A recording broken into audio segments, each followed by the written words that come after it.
Hello friends, welcome to my channel. আজকে আমি তোমাদের সাথে শেয়ার করব লোটে মাছের ঝুড়ি এই রেসিপিটা। তো আমি এখানে 700 গ্রাম মতো লোটে মাছ ভালো করে ধুয়ে নিয়েছি। আর বলে রাখি, এখানে আমি নুন আগে থেকে মাখিয়ে রেখেছিলাম যাতে এক্সট্রা জলটা কেটে যায়। এবার লোটে মাছের ওপর একটু বেসন ছড়িয়ে দিলাম আর একটু শুকনো লঙ্কার গুঁড়ো বা কাশ্মীরি লঙ্কার গুঁড়ো, যেটা তোমরা ইউজ করতে চাও করতে পারো। ভালো করে মাখিয়ে নিয়ে কোটিংয়ের মতো করে নিলাম মাছগুলো।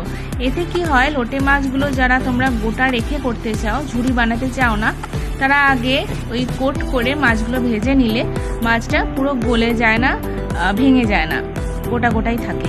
কিন্তু আমি আজকে তোমাদের লোটে মাছের ঝুড়ি করে দেখাবো, মানে মাছগুলো ভেঙেই দেখাবো। যারা তোমরা গোটা রাখতে চাও তাদের সুবিধার্থে আমি এরকম দেখিয়ে দিলাম কীভাবে কোট করে নিয়ে ভেজে নিতে হয়, তাহলে মাছ ভাঙে না। আমি এরকম এই মাছ গোটা গোটা রাখার রেসিপি আর একটা ভিডিওতে তোমাদের সাথে শেয়ার করে দেবো। তো আমার মাছটা ভাজা হয়ে গেছে, এবার এটা তুলে নেবো। এবার এর মধ্যে দিয়ে দেবো পেঁয়াজ, কেটে রাখা পেঁয়াজ আমি এর মধ্যে দিয়ে দিলাম। ভালো করে পেঁয়াজটা লাল লাল করে ভেজে নেবো।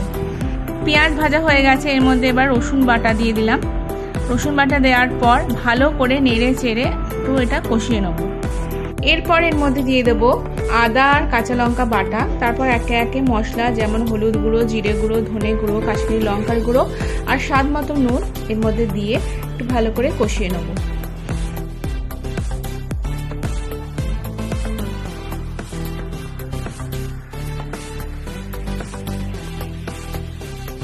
মিনিট মতো হাই ফ্লেমে কষিয়ে নেওয়ার পর এর মধ্যে অল্প পরিমাণ জল দেব, দিয়ে আবারও কষাবো।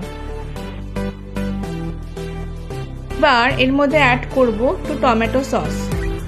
ভালো করে 15 মিনিট ধরে কষিয়ে এর মধ্যে থেকে তেল দিয়ে ছেড়ে দেবে। এর মধ্যে আমি লোটে মাছগুলো দিয়ে দেবো। লোটে মাছ দেওয়ার পর এর মধ্যে দেবো ওপরে একটু ধনে পাতা, আবার একটু ধনে পাতা রেখে দেবো লাস্টে গার্নিশিং এর জন্য। এখানে ফার্স্টে একটু ধনে পাতা দিয়ে ভালো করে লোটে মাছটা একটু নেড়ে চেড়ে নেবো, ফলে মাছগুলো টুকরো টুকরো হয়ে যাবে। আর যারা মাছ গোটা রাখতে চাও তারা মশলা কষিয়ে মাছ দেওয়ার পর আর নাড়বে না।